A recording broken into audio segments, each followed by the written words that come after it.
Standard 11th English hornbill का 3rd chapter आज हम करने वाले हैं, जिसका टाइटल है discovering Tut the saga continuous. Discovering टट यानी कि तट की खोज। टट ये नाम है, यहाँ पर ये इजिप्ट के राजा का नाम है जिसका पूरा नाम है तूतनखामुन।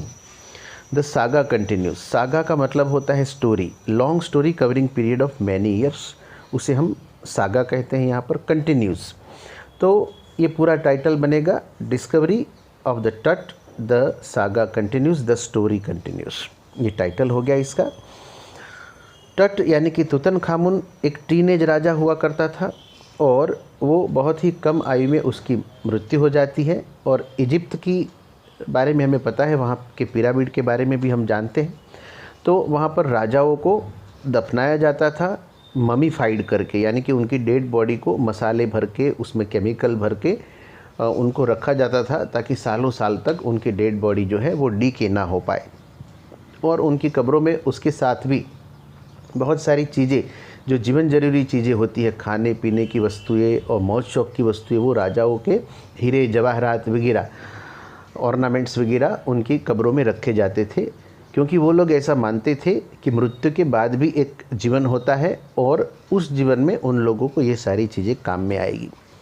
आर्कियोलॉजिकल डिपार्टमेंट जो है उसने इन ममी को खोज निकाला और खोजने के बाद फिर उसके ऊपर कई सारी चीज़ों जो रहस्य हैं, मिस्ट्रीज़ है, उनसे पर्दा उठाने के लिए, उसको उजागर करने के लिए उसके ऊपर कई सारी जांचें की गई। और उस विषय में ये एक लेसन है हमारे सामने। तो हम देखते हैं कि यहाँ पर उस ममी को, जब तूतनखामुन की ममी जो है उसकी डेड बॉडी को जब निकाला गया कब्र से और उसकी जांच की गई, तो क्या पता चला हमें और क्या क्या मान्यताएं हुआ करती थी, वो सब बातें यहाँ पर हमें आज देखनी है। तो let us start our lesson discovering Tut the saga continues. यहाँ पर आप देख रहे हैं जो पिक्चर में, वो तूतनखामुन की पिक्चर है। ये ऐसा दिखता था। तो देखते हैं। He was just a teenager when he died. जब वो मर गया, ही मतलब यहाँ पर तूतनखामुन, जब वो मर गया तब उसकी आयु टीन एज थी, यानी कि 13 से लेकर 19 तक की जो आयु होती है, तो वो लेट टीन में मरा था, इसीलिए 18-19 साल की आयु रही होगी जब वो मरा होगा। और सबसे छोटी उम्र का इजिप्ट का ये राजा था। The last heir of a powerful family that had ruled Egypt and its empire for centuries. और ये एक पावरफुल फैमिली हुआ करती थी इजिप्ट की, राजाओं की, और इस फैमिली का ये लास्ट वारिस था, अंतिम वारिस था इजिप्ट का, कि जिसने कई सदियों से एक एम्पायर जिनका हुआ करता था, एक पूरा राज्य हुआ करता था जिसमें ये राजा राज करते थे, लेकिन उन राजाओं की फैमिली का ये अंतिम वारिस था। He was laid to rest laden with gold and eventually forgotten. और उसे भी दूसरे राजाओं की तरह वहाँ पर दफना दिया गया, गोल्ड के साथ, सोने के साथ और कई सारी ऐसी वैल्यूएबल चीज़ों के साथ, और फिर आखिर में उसे भुला दिया गया। Since the discovery of his tomb in 1922। और कब तक भुला दिया गया? जब तक 1922 में उसकी टॉम्ब की डिस्कवरी हुई, खोज की गई, यानी कि कई हज़ार साल पहले उसको वहाँ पर दफना दिया गया था। और अभी अभी, यानी कि आज से करीब 100 साल पहले ही उसकी डिस्कवरी हुई, उसकी कब्र की 1922 में। तो ये साल आपको याद रखना है। The modern world has speculated about what happen to him. Modern world यानी कि आज का जो दुनिया है, आज की जो दुनिया के लोग हैं, यानी कि हम लोग, हम स्पेक्यूलेटेड का मतलब है यहाँ पर गेस्ड, यानी कि हम गेस करते हैं about what happen to him, उसके साथ क्या हुआ होगा, वो एक खोज का विषय है। With murder being the most extreme possibility. और सबसे ज़्यादा पॉसिबिलिटी तो यही है कि शायद उसका मर्डर हो गया होगा, क्योंकि टीन एज की आयु थी उसकी और बहुत ही कम आयु में वो मर गया था। Now living his tomb for the first time in almost 80 years. Tut has undergone a CT scan that offers new clues about his life and death and provides precise data for an accurate forensic reconstruction of the boyish pharaoh.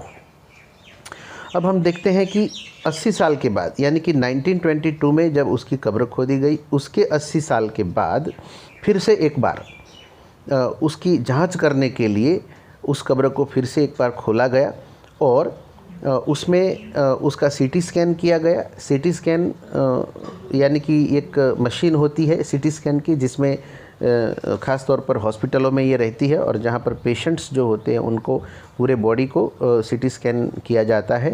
एक प्रकार की laser beam जो है वो गुज़रती है पूरे body के ऊपर से और बॉडी के अंदर के जो हिस्से हैं, पार्ट्स हैं, वो उसमें दिखाई देते हैं एक्सरे के ज़रिए, तो उसे हम कहेंगे CT scan.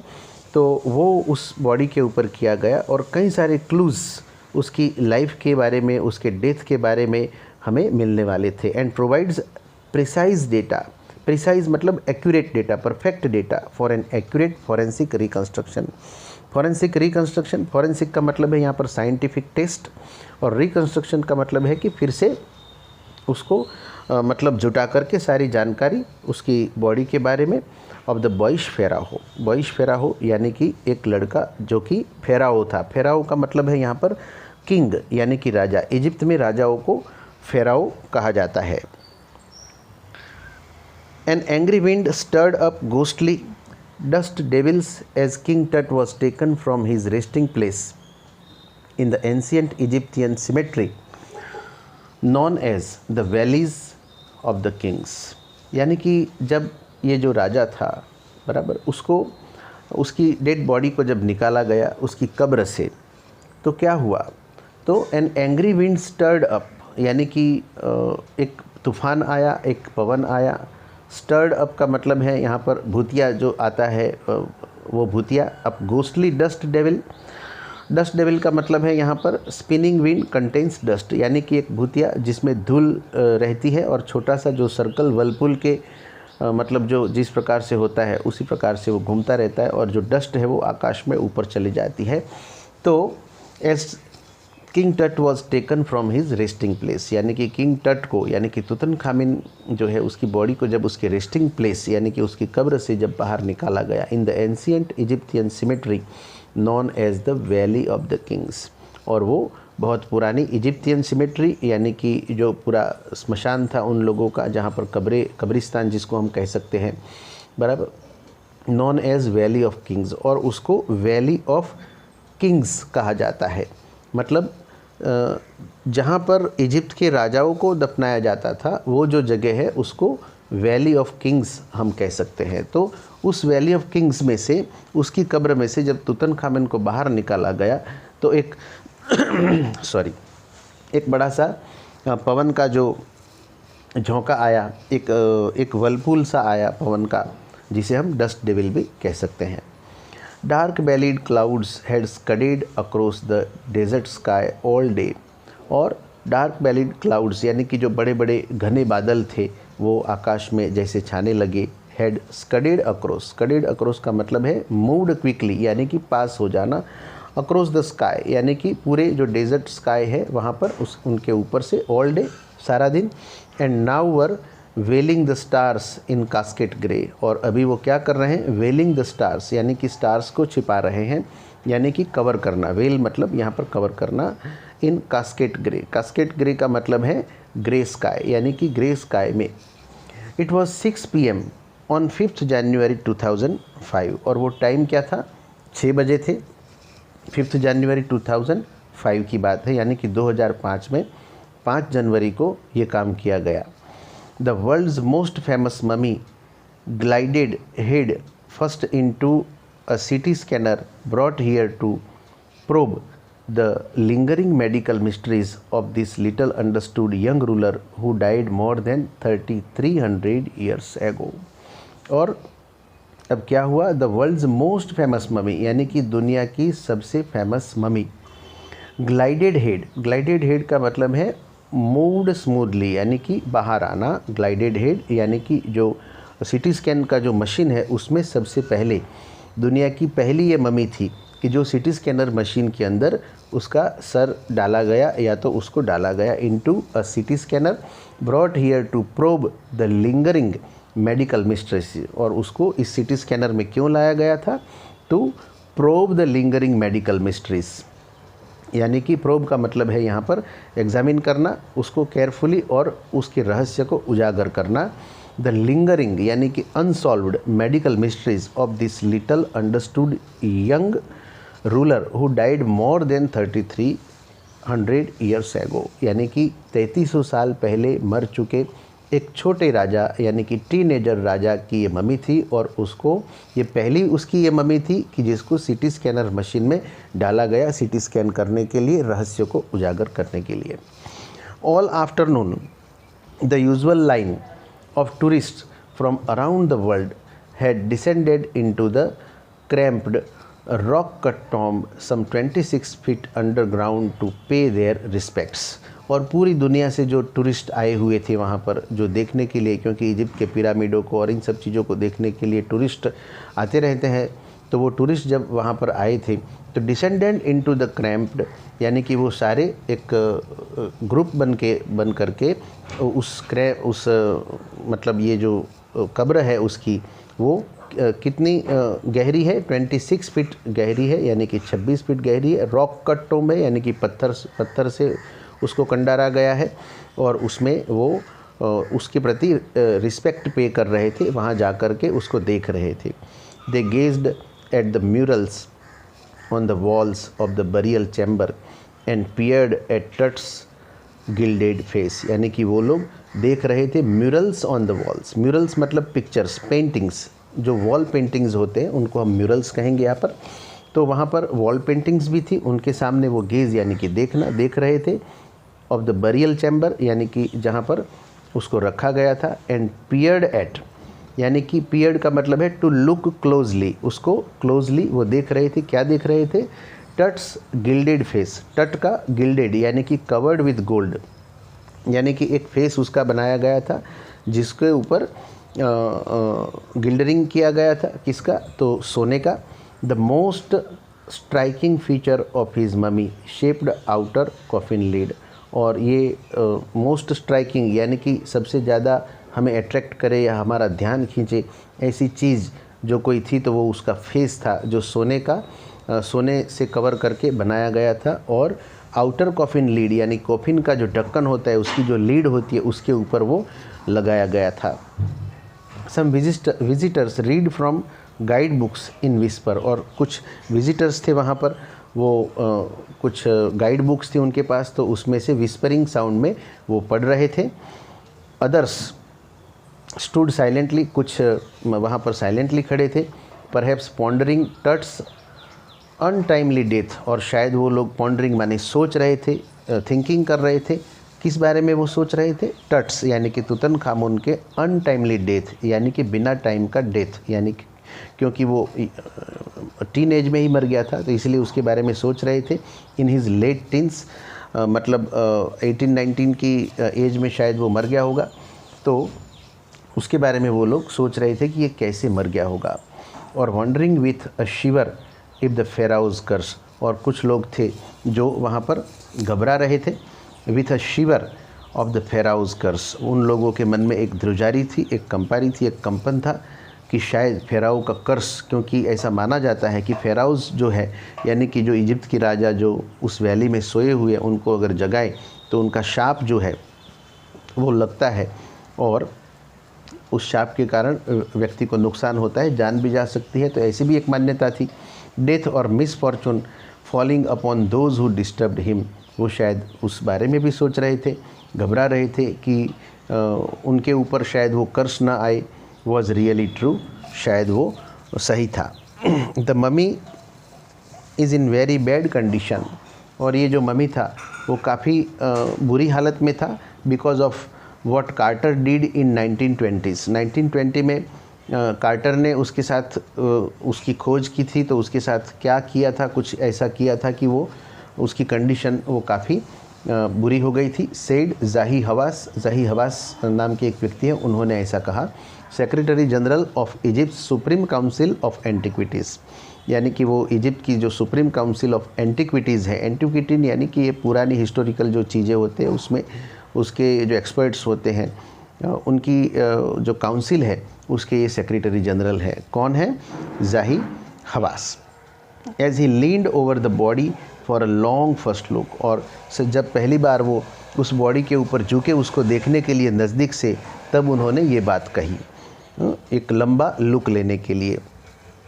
Quarter, Howard Carter, यानी कि कार्टर जिनका नाम है हॉवर्ड कार्टर, वो क्या कर रहे हैं, तो वो उस बॉडी के ऊपर झुक करके उसको निरीक्षण कर रहे हैं एकदम नज़दीक से, और उसके बारे में बता रहे हैं कि the mummy is in very bad condition because of what Carter did in 1920s, यानी कि 1920s में वो कार्टर ने जो किया उसके कारण ये जो बॉडी है उसकी कंडीशन इतनी बैड हो गई है, मतलब बहुत ही ख़राब हो गई है, ऐसा उन्होंने कहा। That was the British archaeologist who in 1922 discovered Tutt's tomb after years of futile searching।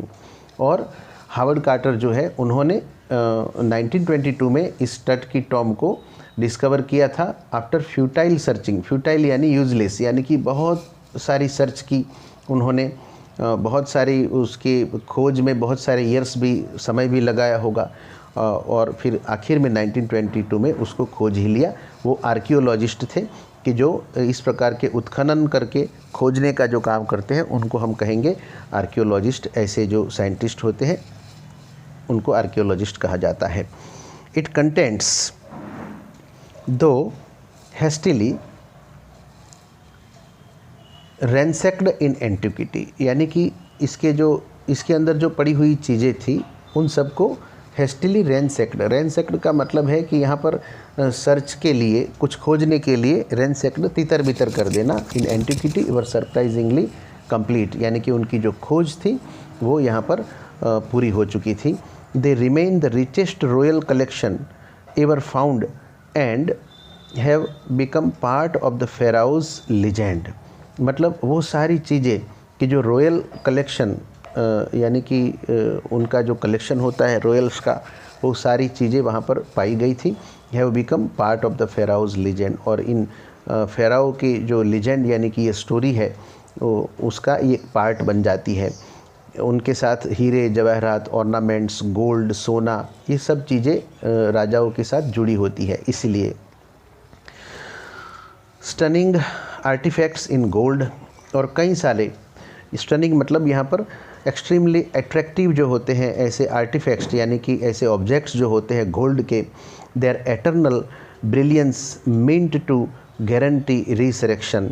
और उसका ब्रिलियंस इतना है, एटर्नल ब्रिलियंस है, meant to guarantee resurrection. Resurrection का मतलब है return to life after death, यानी कि वो लोग ऐसा मानते थे कि लाइफ आफ्टर डेथ भी होती है, और इसीलिए मैंने पहले ही आप लोगों को बता दिया कि उनके पास ये सारी चीज़ों को रखा जाता है। Caused a sensation at the time of the discovery, और जब डिस्कवरी हुई तो उस समय एक सेंसेशन, एक एक्साइटमेंट फैल गया लोगों में।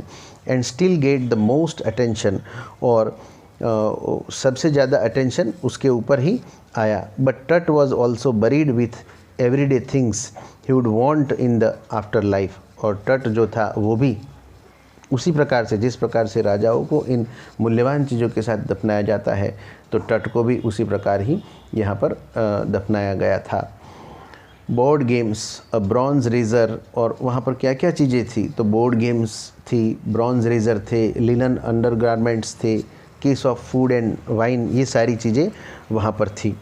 After months of carefully recording the pharaoh's funerary treasures, और कई महीनों के निरीक्षण के बाद, फ्यूनररी ट्रेजर्स यानी कि ये खजाने की जो कब्रों में दफनाए जाते हैं राजाओं के साथ, उन्हें हम कहेंगे funerary treasures.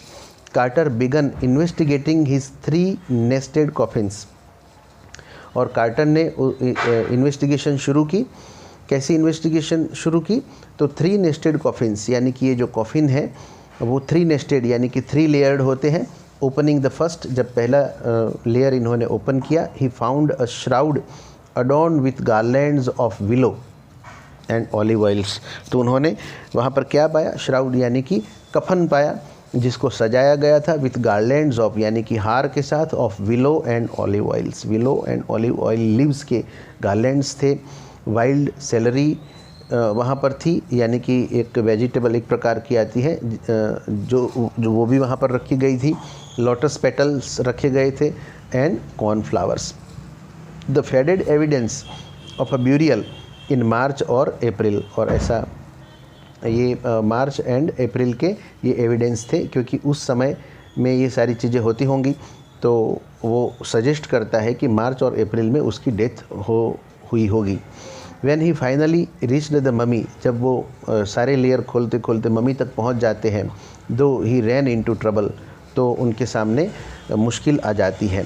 The ritual resins had harden, और रिचुअल रेजिन्स यानी कि जो एक ऐसा सब्सटेंस होता है जो वहाँ पर किशमिश लगाया जाता है, वो काफ़ी सख्त हो गया था। And cementing Tut to the bottom of his solid gold coffin, और उसका जो गोल्ड कॉफिन था उसके जो बॉटम होते हैं वहाँ पर उसका जो पूरा बॉडी था वो सीमेंटिंग यानी कि वहाँ पर चिपक गया था उस रेजिन के कारण, बहुत ही हार्ड तरीके से। No amount of legitimate force could move them, और कितना भी चाहे हम ताकत लगा ले, कितना भी फोर्स लगा ले, लेकिन हम उस बॉडी को उस लगे हुए जो सॉलिड जो चीज़ है उससे हम नहीं निकाल पाएंगे, अलग नहीं कर पाएंगे। Carter wrote later what was to be done, Carter ने बाद में लिखा और उन्होंने ये भी लिखा कि अब क्या किया जाए। The sun can beat down like hammer, अब एक ही तरीका है इनके पास, sun can beat down like hammer, यानी कि जो सन है, सूरज की गर्मी है, वही शायद इसको पिघला दे हैमर की तरह, उसको निकालने की कोशिश हो। This far south in Egypt, और इजिप्ट के एरिया में। And Carter tried to use it to loosen the resins, और रेजिन को लूज़ करने के लिए कार्टर ने ये भी ट्राई कर दिया। For several hours he set the mummy outside in the blazing sunshine that heated it to 149 degrees Fahrenheit, और कार्टर ने उसको क्या किया तो धूप में रखा, क्योंकि वहाँ पूरा रण प्रदेश जैसा है, ऋतु का जैसा प्रदेश है, और वहाँ पर सूरज की गर्मी है वो भी बहुत ज़्यादा है, तो उसको गर्मी में कई घंटों तक उसको रखा गया, तो वो 149 डिग्री तक वो गर्म हो गया, फ़ारेनहाइट तक वो गर्म हो गया। लेकिन परिणाम क्या आया, नथिंग बच्ड, लेकिन कुछ भी यूज़फुल नहीं हुआ, थोड़ा सा भी वो पिघला नहीं। He reported with scientific detachment that the consolidated material had to be chiselled away from beneath the limbs and trunk before it was possible to raise the king's remains. तो उन्होंने लिखा, क्योंकि कुछ हो नहीं पाया इसलिए उन्होंने ऐसा लिखा कि ये जो मटेरियल है उस मटेरियल को किसी भी चीज़ से पिघलाया नहीं जा पाएगा, इसको चिजल्ड यानी कि जो छैनी होती है, चिजल होती है, उससे काट काट कर इसको अलग करना पड़ेगा। From the beneath the limbs and the trunk before it was possible to raise the king's remains, और तब जा कर के वो सारी चीज़ें पॉसिबल हो पाएगी। In this defence Carter really had little choice, Carter के पास सिर्फ एक ही चॉइस थी। If he hadn't cut the mummy free, thieves most certainly would have circumvented the guards and ripped it apart to remove the gold। तो शायद जो thieves होते हैं, जो चोर होते हैं, क्योंकि मतलब पूरा समय वहाँ पर कोई रहता नहीं होगा और शायद कुछ गार्ड्स रहते होंगे, लेकिन उनको भी चकमा दे करके, सर्कमवेंटेड का मतलब है गार्ड्स को यहाँ पर चकमा दे करके वो उसको रिप्ड यानी कि उसको पूरा चीर फाड़ कर लेंगे, और जो वैल्यूएबल चीज़ें हैं या तो गोल्ड है उसको वो ले जाएंगे। In Tut's time the royals were fabulously wealthy, और जब टट राजा हुआ करता था, मतलब वो जो समय था राजाओं का, उस समय जो जितने भी राजा हुआ करते थे वो कैसे होते थे, फेब्युलसली वेल्दी यानी कि बहुत संपत्तिवान हुआ करते थे। एंड दे थॉट, और उन्होंने सोचा, और होप्ड या तो उन्होंने आशा की, they could take their riches with them, वो ऐसा मानते थे, ऐसी आशा रखते थे, ऐसा सोचते थे कि वो सारी जो संपत्ति है वो मरने के बाद वो अपने साथ ले जा सकते हैं, और शायद इसीलिए ही इतने सारे खजाने उनकी कब्र में से पाए जाते होंगे। For his journey to the great beyond King Tut was lavished with glittering goods, और उसकी जो जर्नी है ग्रेट बियॉन्ड यानी कि उसकी मृत्यु के बाद की जो जर्नी है, उस जर्नी के लिए ही शायद किंग टट जो है वो लेविश्ड विथ ग्लिटरिंग गुड्स यानी कि बहुत सारे ऐसे चमकदार या तो वैल्यूएबल गुड्स यानी सामान के साथ उसको लाद दिया गया था। प्रेशियस कॉलर्स, तो उसमें क्या चीज़ें थी? प्रेशियस कॉलर्स थे, इनलेड नेकलेस थे कि जो मतलब डेकोरेटेड इन डिज़ाइंस जो नेकलेस होते हैं वो डेकोरेटिव, एंड ब्रेसलेट्स थे, रिंग्स थी, अम्यूलेट्स थे यानी कि जो गले में पहनने वाली जो चीज़ होती है, मादड़िया जैसी जो चीज़ होती है वो थी, सेरेमोनियल एप्रॉन था, सैंडल्स थे, शीट्स थे, कवरिंग्स थे फॉर हिज फिंगर्स, उनकी फिंगर एंड टोज़ के लिए जो कवरिंग्स होते हैं वो थे, and the now iconic inner coffin and mask. और आइकॉनिक इनर कॉफिन, जो कॉफिन था वो काफ़ी आइकॉनिक था, और उसका जो मास्क जो गोल्ड का मैंने पहले बताया वैसे जो था वो ऑल ऑफ प्योर गोल्ड, और ये सारी चीज़ें प्योर गोल्ड से बनी थी। टू सेपरेट टट फ्रॉम हिज एडॉर्नमेंट्स, उसके ये जितने भी एडॉर्नमेंट्स हैं, जितनी भी चीज़ें हैं, उससे सेपरेट करने के लिए Carter's man removed the mummy's head, सबसे पहले उन्होंने मम्मी का जो खोपड़ी है, हेड है, उसको अलग किया, and severed nearly every major joint, और सीवर्ड का मतलब है यहाँ पर कट ऑफ यानी कि कट करना, नियरली एवरी मेजर जॉइंट, जितने भी बड़े बड़े मेजर जॉइंट्स थे वहाँ से उसको कट करके उसको अलग किया। वंस दे हैड फिनिश्ड, जब उन्होंने ये काम कंप्लीट कर लिया, they reassembled the remains on a layer of they had finished, और उन्होंने मतलब जो मतलब काट के निकला था उसको वापस रीअसेंबल तो करना है, तो उन्होंने रीअसेंबल कर लिया। The remains on a layer of sand in a wooden box, एक वुडन बॉक्स में मिट्टी का एक लेयर बनाया गया, और उसके ऊपर ये सारी चीज़ें, उसकी बॉडी की जो पार्ट्स थे वो निकाल करके वापस से उनको जोड़ दिया गया। With padding that conceal the damage, और ऐसी पैडिंग लगाई गई कि जो डैमेज था उसको कंसील किया जा सके, उसको छिपाया जा सके। द बेड वेयर टट नाउ रेस्ट, और अब वो उस वुडन बॉक्स का जो बेड बनाया गया है, मतलब जो बॉक्स बनाया गया है, उसमें टट अभी आराम फरमा रहा है। Archaeology has changed substantially in the intervening decades, यानी कि आर्कियोलॉजी जो है अभी कई सारी चीज़ें जो है उसको वो चेंज कर चुका है, उनको वो काफ़ी मतलब नई जो चीज़ें हैं उसको ला चुका है। तो यहाँ पर इसलिए कहा गया है कि archaeology has changed substantially in a intervening decades, focusing less on treasure and more on the fascinating details of life and intriguing mysteries of death. इसका मतलब है कि आर्कियोलॉजी डिपार्टमेंट पहले पुराने समय में जो काम करता था, या से 100 साल पहले या 150 साल पहले, तो उस समय उनका फोकस ज़्यादातर खजानों पे रहता था। मतलब वो जो कब्रों के अंदर जो खजाने हुआ करते हैं होते थे, उन खजानों को प्राप्त करना इनका मेन मकसद रहता था। लेकिन अब ऐसा नहीं है, अभी आर्कियोलॉजी चेंज हो गई है। उनका ज़्यादातर ध्यान, खजानों से ज़्यादातर ध्यान किसके ऊपर रहता है? उस मम्मी के ऊपर रहता है, उस बॉडी के ऊपर रहता है, ताकि उस बॉडी की जांच करके वो नई नई मिस्ट्रीज़ को, इंट्रिग्यूइंग मिस्ट्रीज़ का मतलब है वेरी इंटरेस्टिंग मिस्ट्रीज़, जो डेथ की जो मिस्ट्रीज़ है उन मिस्ट्रीज़ को उजागर कर सके, उसको लोगों के सामने लाया जा सके। It also uses more sophisticated tools, और अभी जो टूल्स वो लोग यूज़ कर रहे हैं वो टूल्स पहले के मुकाबले काफ़ी सोफिस्टिकेटेड यानी कि रिफाइंड है, काफ़ी एडवांस है, इंक्लूडिंग मेडिकल टेक्नोलॉजी के साथ। इन 1968, more than 40 years after कार्टर्स discovery, quarter की डिस्कवरी के 40 साल से भी ज़्यादा समय के बाद, यानी कि 1968 में, an anatomy professor X-rayed the mummy, anatomy के एक प्रोफेसर है जिन्होंने इस ममी का एक्सरे लिया था, and revealed a startling fact, और उन्होंने बहुत ही आश्चर्यजनक फैक्ट्स रिवील यानी कि उजागर किए थे। Beneath the resin that cakes his chest, और उस रेजिन के नीचे भी कि जिसको उसके चिपकाया गया था, उसको रखा गया था। His breast bone and front ribs are missing, लेकिन वहाँ पर उसका जो ब्रेस्ट बोन जो होते हैं, उसकी हड्डियाँ होती हैं पसलियों की, वो कुछ गायब थी, एंड फ्रंट रिब्स मतलब उसकी जो पसलियों की हड्डियाँ होती हैं वो वहाँ से गायब।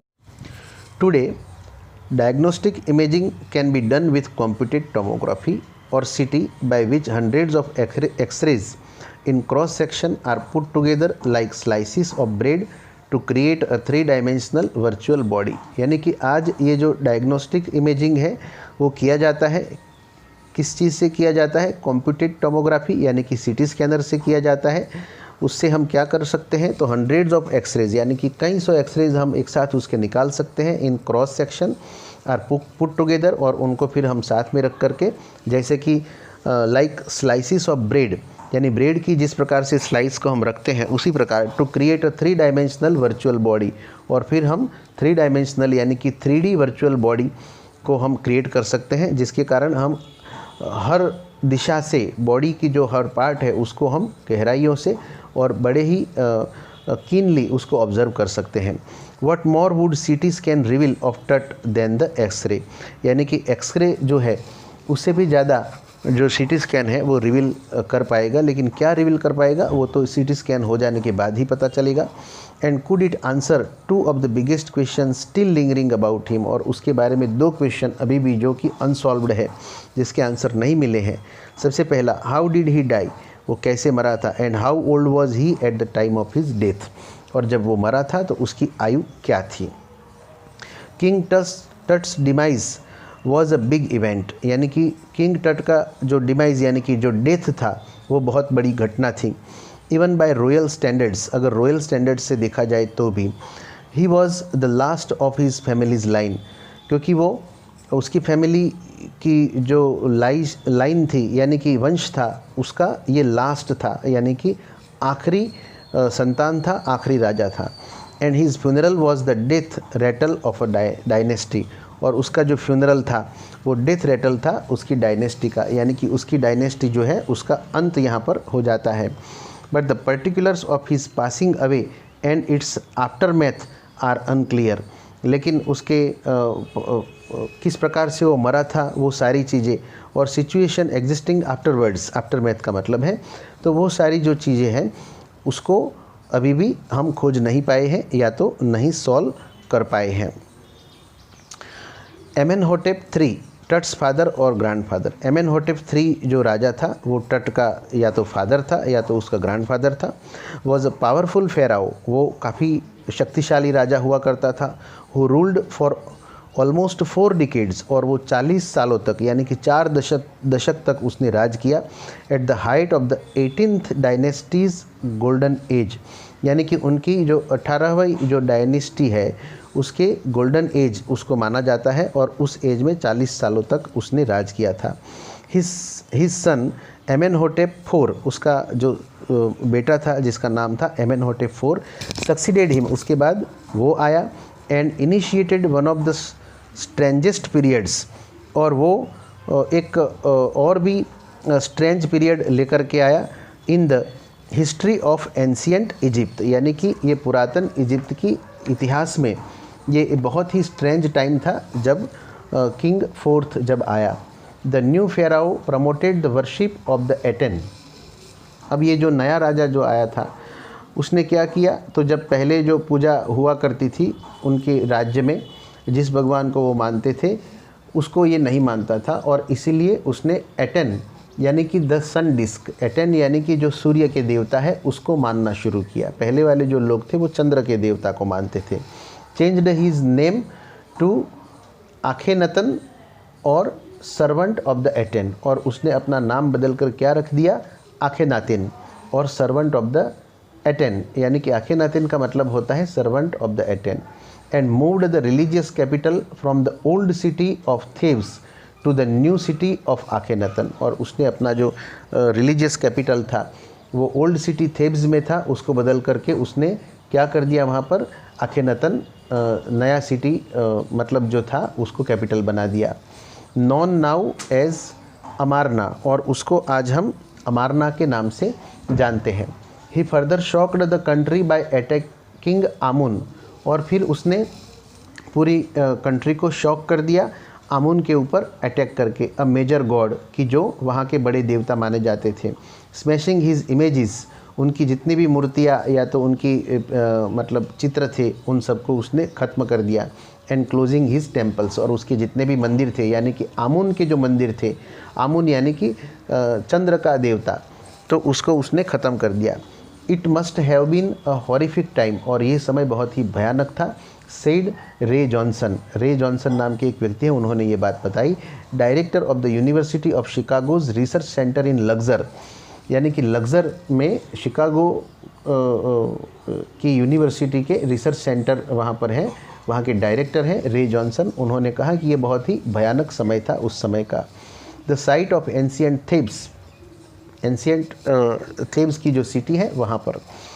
The family that had ruled for centuries was coming to an end, और ये फैमिली कि जिसने कई सदियों से यहाँ पर राज किया था वो अब क्या हो गए, ख़त्म हो गए। And then Akhenaten went a little wacky, और उस समय आखेनातेन जो था वो कुछ मतलब पागल सा हो गया। आफ्टर आखेनातन्स डेथ, आखेनातन की डेथ हो जाने के बाद a mysterious ruler named Smenkhkare appeared briefly, मतलब एक और भी रहस्यमयी रूलर आया उसके बाद जिसका नाम था Smenkhkare appeared briefly and exited with hardly a trace, और उसने बहुत कम समय में ही वो डिपार्ट हो गया, मर गया, या तो उसकी डेथ हो गई। विथ हार्डली अ ट्रेस यानी कि कोई साइन अपने छोड़े बिना, यानी कि उसने कोई ऐसा काम नहीं किया कि जिससे लोग याद रख पाए, तो कम समय के लिए आया और वो चला गया। कौन? Smenkhkare. And then a very young Tutankhaten took the throne, और बहुत ही कम आयु वाला व्यक्ति आज जिसकी टॉम के बारे में हम बात कर रहे हैं वो, जिसका नाम था तुतनखातेन, वो इस गद्दी पर आया, उस राजगद्दी पर बैठा। King Tut as he is widely known today, आज उसको हम किंग टट के नाम से जानते हैं। The boy king soon changed his name to Tutankhamun, और ये जो लड़का था उसने भी अपना नाम बदल करके क्या रख दिया, तुतनखातेन से तुतनखामुन, क्योंकि खातेन यानी कि पीछे आतेन लगता है वो सूर्य के देवताओं को मानने वाले हैं, और आमुन जिनके पीछे लगता है वो चंद्र के देवता को मानने वाले हैं। तो ये भी पुराने जो उसके बाप दादा ने जिसको ख़त्म कर दिया था वही फिर से मानने लगा। लिविंग इमेज ऑफ आमुन, इसका मतलब ऐसा होता है। And oversaw a restoration of the old ways, और फिर से जो पुराने जो रीति रिवाज थे, पुराने जो धार्मिक प्रवृत्तियाँ थी उसको रिस्टोर करने में वो लग गया। ही रेन्ड फॉर अबाउट 9 ईयर्स, और 9 साल तक उसने वहाँ पर राज्य किया, वहाँ पर मतलब उस राज्य में, इजिप्ट में। एंड देन डाइड अनएक्सपेक्टेडली, और फिर वो अचानक ही उसकी मृत्यु हो गई। Regardless of his fame and the speculations about his fate, Tut is one mummy among many in Egypt. Tut भी एक ऐसा ममी हो गया है अब इजिप्ट के अंदर, क्योंकि उसकी फेम भी बहुत थी, उसके बारे में, उसके फेट के बारे में भी कई सारे स्पेक्यूलेशंस यानी कि गेस थे। How many, no one knows, कोई जानता नहीं है कितने राजा यहाँ पर भरे पड़े हैं इस वैलीज़ ऑफ किंग में, क्योंकि मरे हुए राजाओं की ये सब कब्रें हैं, तो वहाँ पर कई सारे राजा हैं। द इजिप्टियन ममी प्रोजेक्ट, एक इजिप्टियन ममी प्रोजेक्ट चलाया गया, which began an inventory in late 2003, has recorded almost 600 so far and is still counting. मतलब 2003 में जो इसकी खोज शुरू की गई इन ममीज़ की, तो 600 ममीज़ जो है वो खोज निकाले गए और अभी भी उसकी खोज चालू है। The next phase scanning the mummies with a portable CT machine donated by the National Geographic Society and Siemens, यानी कि नेक्स्ट फेज़ शुरू हुआ, और उस फेज़ में क्या शुरू हुआ, तो इन ममीज़ को स्कैन करना। तो उसके लिए एक पोर्टेबल सिटी यानी कि ये जो मशीन है, सिटी स्कैन का जो मशीन है, उसको डोनेट किया गया था। किसके द्वारा? नेशनल जियोग्राफिक सोसाइटी के द्वारा। एंड सीमेंस ये मशीन बनाने वाली कंपनी है, उसने इसको डोनेट किया था। इट्स मैन्युफैक्चरर, सीमेंस यानी कि उसके मैन्युफैक्चरर है। King Tut is one of the first mummies to be scanned, और किंग टट जो था वो सबसे पहला ममी था कि जिसको सिटी मशीन में स्कैन किया गया था। In death as in life, moving regally ahead of his countryman, यानी कि वो आज भी जिस प्रकार से वो जीवन में एक राजा के, जब वो राजा था, जब वो जिंदा था, तब जैसे वो सबसे आगे रहता था, आज डेथ के बाद भी वो आज सबसे पहले आगे है। कैसे? क्योंकि सबसे पहले उसको ही स्कैन किया गया था। A CT machine scanned the mummy head to toe, और सिटी मशीन जो है उसने ममी को हेड से लेकर के यानी सिर से लेकर के पाँव तक उसको स्कैन कर लिया। Creating 1700 digital X ray images in cross section और 1700 डिजिटल एक्सरे इमेजेस उसकी बनाई गई। Tut's head scanned in 0.62 millimetre slices, और जो टट का जो हेड था उसकी खोपड़ी थी उसको स्कैन किया गया 0.62 मिलीमीटर स्लाइसिस में to register its intricate structures. Intricate माने कॉम्प्लिकेटेड स्ट्रक्चर को रजिस्टर करने के लिए। टेक्स ऑन एरी डिटेल, और कई सारी ऐसी जो डिटेल थी, एरी का मतलब है यहाँ पर स्ट्रेंज एंड फ्राइटनिंग जो डिटेल्स थी वो सारी डिटेल्स लेने के लिए in the resulting image with Tut's entire body similarly recorded. उसका जो पूरा बॉडी था इसी प्रकार से रिकॉर्डेड यानी कि एग्जामिन किया गया, उसकी जांच की गई। A team of specialist in radiology, और वहाँ पर टीम लगी थी कि जो रेडियोलॉजी में स्पेशलिस्ट होते हैं, फॉरेंसिक्स में स्पेशलिस्ट होते हैं एंड एनाटॉमी में स्पेशलिस्ट होते हैं। Began to probe the secrets, उन लोगों ने उन सीक्रेट्स को प्रोब करना यानी कि उसको उजागर करना। That the winged goddess of a gilded burial shrine protected for so long, जिसको कई सालों से, कई 100 सालों से या तो कई हज़ार सालों से, 3300 सालों से जिन्होंने विंग्ड गॉडेस की जो ब्यूरियल उन्होंने उनको प्रोटेक्ट कर रखा था।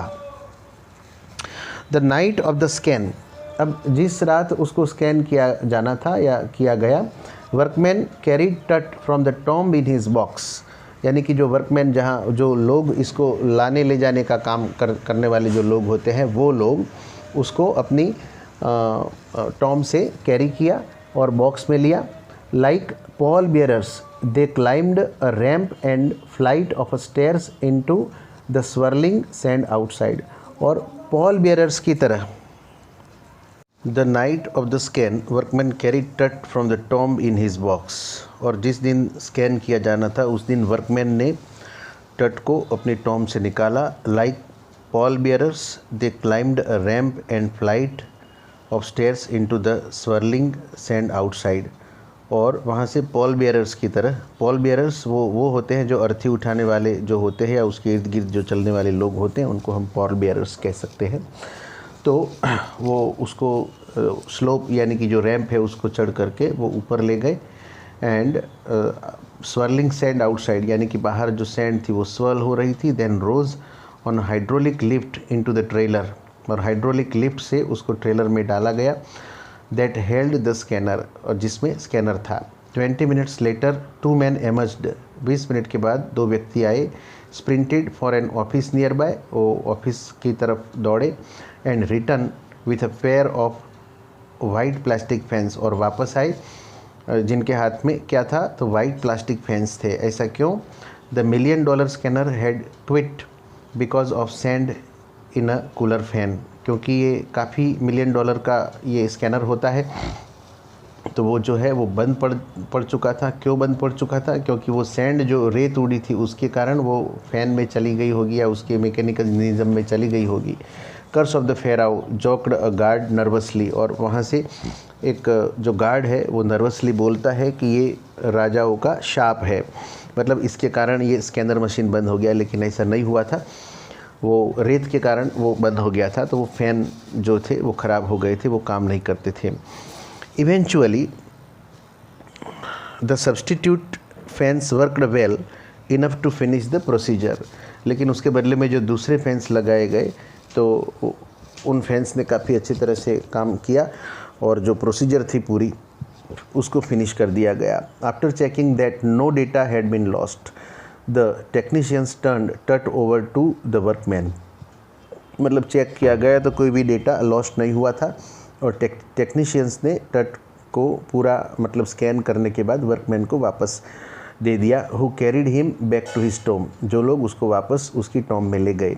Less than 3 hours after he was removed from his coffin, the pharaoh again rested in peace where the funerary priest had laid him so long ago, मतलब 3 घंटे के अंदर अंदर ये प्रोसीजर ख़त्म हो गया और वापस उसको वहीं रख दिया गया जहाँ से वो लाया गया था, उस टॉम में, और उसी प्रकार रख दिया गया जैसे प्रिस्ट ने कई सालों पहले, कई हज़ार साल पहले उसको दफनाया होगा, वैसे ही उसको वापस रख दिया गया। Back in the trailer a technician pulled up astonishing images of Tut on a computer screen. और कंप्यूटर स्क्रीन पर कई सारी उसकी इमेजेस जो है वो दिखाई जाती है। A grey head took shape from a scattering of pixels. जो पिक्सल्स थे उन्होंने एक इमेज का स्वरूप ले लिया, जो हेड एक बन गया। And technician spun and tilted it in every direction. और टेक्नीशियन ने उसको स्पन किया, टिल्ट किया, हर डायरेक्शन में उसको जांचा, देखा। नेक वर्टेब्रे अपीयर्ड। नेक वर्टेब्रे का मतलब है कि यहाँ पर जो नेक होती है, पीछे गर्दन का जो हिस्सा होता है पीछे का, उसके जो मणके होते हैं, बैकबोन के जो मणके होते हैं, appeared as clearly as in an anatomy class. Anatomy के क्लास में जिस प्रकार से वो पढ़ते हैं तब वो क्लियरली उसको एक्सरे में या तो सीटी स्कैन में देख पाते, उसी प्रकार उतना क्लियर यहाँ पर वो जो हिस्सा है वो दिख रहा था। Other images revealed a hand. कुछ इमेजेस जो थी उसमें से उसके हाथों की जो पूरी स्कैनिंग थी वो दिखाई देने लगी। Several views of the rib cage के भी कई सारे व्यूज़ दिखाई देने लगे। And transaction of the skull. और पूरे जो क्रॉस सेक्शन है, नैरो क्रॉस सेक्शन है स्कल का, वो भी पूरा दिखाई देने लगा। But for now the pressure was off. और अभी जो सारी चिंताएं थी, सारा जो टेंशन था वो ख़त्म हो गया था। Sitting back in his chair जाही हवास स्माइल्ड। जाही हवास अपने चेयर में वापस बैठते हैं और स्माइल करते हैं। Visibly relieved that nothing had gone seriously wrong. वो मतलब एक रिलीव है, उनको लगा कि कुछ भी गलत नहीं हुआ हमारे साथ और काफ़ी अच्छे से हमारा जो काम था वो पूर्ण हो गया। I didn't sleep last night. वो कह रहे हैं कि अगली रात वो पिछली रात वो सो नहीं पाए थे अच्छी तरह से। नॉट फॉर अ सेकंड, एक सेकंड के लिए भी। He said I was so worried. वो काफ़ी चिंता में थे। But now I think I will go and sleep. लेकिन अभी वो सोच रहे हैं कि अभी वो काफ़ी अच्छे से सो पाएंगे, उनकी जो चिंताएं हैं वो सारी खत्म हो चुकी है। By the time we left the trailer descending metal stairs to the sandy ground the wind had stop. और जिस समय ये ट्रेलर छोड़ रहे थे और उस समय जो डिसेंडिंग मेटल स्टेयर्स है टू द सैंडी ग्राउंड, मतलब सैंडी ग्राउंड तक, द विंड हैड स्टॉप्ड, यानी कि विंड स्टॉप हो गया था, पवन स्टॉप हो गया था, रुक गया था। जो रेत उड़ रही थी वो भी स्टॉप हो गई थी। द विंटर एयर ले कोल्ड एंड स्टिल। और विंटर एयर जो थी वो काफ़ी ठंडी एंड स्टिल वहाँ पर उनको अनुभव कराती थी। लाइक डेथ इटसेल्फ, डेथ की तरह। In this valley of the departed. ये जो डिपार्टेड की वैली है, यानी कि इसको वैली ऑफ द किंग्स, यानी कि एक कब्रिस्तान है जहाँ पर किंग्स को मतलब कब्र में रखा जाता है मरने के बाद। तो वैसा ही अनुभव उनको उस ठंड के कारण हो रहा था। Just above the entrance to Tut's tomb stood Orion. और तट की जो टॉम्ब है उसके एंट्रेंस पे ही स्टूड ओरियन, यानी ओरियन जो उनका देवता है, मृत्यु का देवता है। The constellation that the ancient Egyptians knew as the soul of Osiris.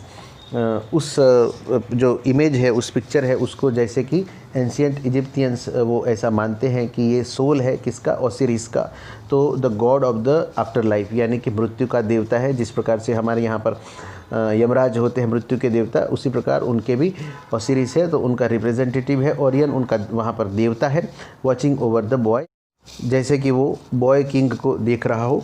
तो इस प्रकार से ये जो लेसन है वो हमने सीखा। Discovering Tut the saga continues, ये जो लेसन है उसके माध्यम से हमें काफ़ी सारी जानकारी, इजिप्टियन राजाओं को किस प्रकार से दफनाया जाता था, कैसे हीरे जवेरात वगैरह अमूल्य चीज़ें वहाँ रखी जाती थी उनके साथ ताकि वो आफ्टर डेथ उनके उपयोग में आ सके।